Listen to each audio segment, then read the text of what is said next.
अस्सलाम वालेकुम प्यारे बच्चों। पिछली 2 क्लास में मैंने आपको पार्टनरशिप का अर्थ, पार्टनरशिप की विशेषता और पार्टनरशिप के प्रकार बता दिए थे। अब बात करते हैं साझेदारी सल्लेख, पार्टनरशिप डीड क्या होता है। क्या आपको पता है कि साझेदारी के मध्य या तो मौखिक अनुबंध होगा या फिर लिखित अनुबंध होगा। ठीक, यदि साझेदारों के मध्य लिखित अनुबंध होता है तो उसे साझेदारी सल्लेख कहते हैं। क्या है साझेदारी सल्लेख? किसे कहते हैं? एक ने पूछ सकता है। तो साझेदारों के मध्य लिखित अनुबंध को या लिखित समझौते को पार्टनरशिप डीड, साझेदारी सल्लेख कहते हैं। अब जो पार्टनरशिप डीड तैयार होती है उस डीड के अंदर 22 पॉइंट फिल करने पड़ते हैं, भरने पड़ते हैं। या 22 पॉइंट के बारे में स्पष्ट रूप से हमें बताना पड़ता है। तो सबसे पहला जो पॉइंट है पार्टनरशिप डीड में वो है फर्म का नाम व पते। कि जो पार्टनरशिप आप चला रहे हो उसका तो नाम क्या रहेगा और वो कहां पर आप स्थापित करोगे, उसका एड्रेस डालना पड़ता है। सेकंड, जब फर्म का नाम और पता हमने डाल दिया उसके बाद में साझेदारों के नाम और पते लिखने पड़ते हैं कि पार्टनर्स तो कितने हैं आपके, उनके क्या नाम है और एड्रेस उनका क्या है। ठीक, तीसरा पॉइंट इसमें आता है कि साझेदारी व्यवसाय की प्रकृति और कार्य क्षेत्र, किस उद्देश्य को लेकर पार्टनरशिप की स्थापना कर रहे हो और उसका कार्य क्षेत्र का कितना रहेगा। या आप एक जिले वाइज जिले में अपना व्यापार करना चाहते हो या स्टेट वाइज करना चाहते हो। ठीक, उसके बाद में अगला जो पॉइंट आता है वो आता है लाभ विभाजन अनुपात में। आपको पता है कि जो पार्टनरशिप चलती है वो बगैर व्यवसाय के चलती नहीं है और कोई भी व्यक्ति बिना लाभ के कोई काम करता नहीं है। तो यहाँ पर जितने भी पार्टनर है उनका लाभ विभाजन क्या रहेगा, बराबर बराबर रहेगा, पूंजी के अनुपात में रहेगा, या फिर हम कोई रेशियो लाभ का हम निर्धारित करेंगे, वो उस पार्टनरशिप डीड में हमें उल्लेखित करना पड़ता है, लिखना पड़ता है। पांचवा पॉइंट जो आता है वो साझेदारों की पूंजी, कि साझेदार कितनी कितनी पूंजी लेकर आएंगे किस। और छठा जो पॉइंट है वो है कोई साझेदार पूंजी लेकर आएगा उस पे ब्याज कितना देगा, इंटरेस्ट कितना देंगे। ठीक, उसके बाद में सातवां जो पॉइंट है वो है आहरण की राशि, ड्रॉइंग्स, कि साझेदार चलते हुए व्यवसाय में से कितना पैसा निकाल सकते हैं, इसकी राशि हमें निर्धारित करनी पड़ती है। उसके बाद में अगर साझेदार हमने फर्म में पूंजी लगाई वहां से हम इंटरेस्ट ले रहे हैं, अर्थात इंटरेस्ट ऑन कैपिटल हम ले रहे हैं, तो जाहिर सी बात है हम अगर पैसे निकालेंगे फर्म से, आहरण करेंगे, ड्रॉइंग्स करेंगे, तो हमें भी क्या देना पड़ेगा, इंटरेस्ट ऑन ड्रॉइंग देनी पड़ेगी। तो वो किस दर से हम देंगे, इसकी ब्याज की दर हमें निर्धारित करनी पड़ती है। नौवां जो टॉपिक है वो है फर्म में लेखा पुस्तक रखने की विधि, कि आप जो फर्म में लेखा रखेंगे वो पुस्तक किस प्रकार कौन कौन सी विधि से रखेंगे। 10वां जो टॉपिक है वो है साझेदारों को देय, वेतन, बोनस और कमीशन। आपको पता है कि पार्टनरशिप या तो सब साझेदार मिलकर चलाते हैं या फिर किसी एक के द्वारा, सबके राय से किसी एक द्वारा चलाया जाता है। तो जो व्यक्ति एक्स्ट्रा काम करेगा उसे वेतन कितना देंगे या बोनस कितना देंगे, कमीशन कितना देंगे, उसका निर्धारित पार्टनरशिप डीड में कर दिया जाता है।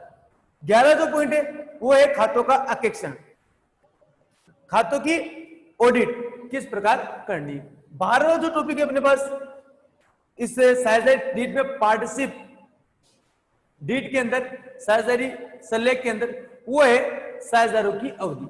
यानी साझेदारी की अवधि निश्चितकालीन अवधि का बना है या अनिश्चितकालीन अवधि का बना है। अगर निश्चितकालीन अवधि का बना है तो उसका उल्लेखित कर देंगे, और जो निश्चित समय साझेदारी उस समय खत्म होते ही साझेदारी सहज समाप्त हो जाएगी। और अगर अनिश्चितकालीन है तो फिर अपनी सहूलियत के हिसाब से अपने हिसाब से उसको बंद कर सकते हैं। 13वां जो टॉपिक है वो साझेदारों के ऋण व ब्याज के दर। आपको पता है जो व्यवसाय वो अनिश्चित होता है, पता नहीं कौन सी स्थिति कब आ जाए, तो साझेदार से आप ऋण कितना लोगे बीच में, चल एडिशनल कैपिटल के रूप में, और उस पर ब्याज दर क्या दूं। ठीक, 14वां जो टॉपिक है वो है पूंजी खाते रखने की विधि। पार्टनरशिप में क्या होता है, दो प्रकार से पूंजी खाते रखे जाते हैं, एक तो स्थिर विधि से और एक रखा जाता है परिवर्तनशील विधि से।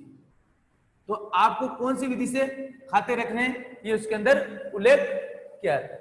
15 जो टॉपिक है वो साझेदारों के अधिकार, कर्तव्य, दायित्व क्या क्या रहेंगे, किस साझेदार के क्या अधिकार है, क्या कर्तव्य, क्या दायित्व रहेंगे, उसका आपको इस पार्टनरशिप डीड में उल्लेख करना पड़ेगा। 16 जो टॉपिक है वो विवाद के निपटारे की विधि।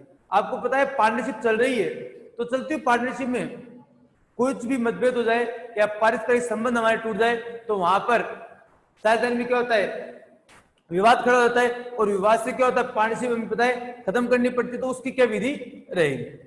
17वां है कि चलती हुई पार्टनरशिप में साझेदारों का नए साझेदार के प्रवेश, न्यू एडमिशन फॉर पार्टनरशिप।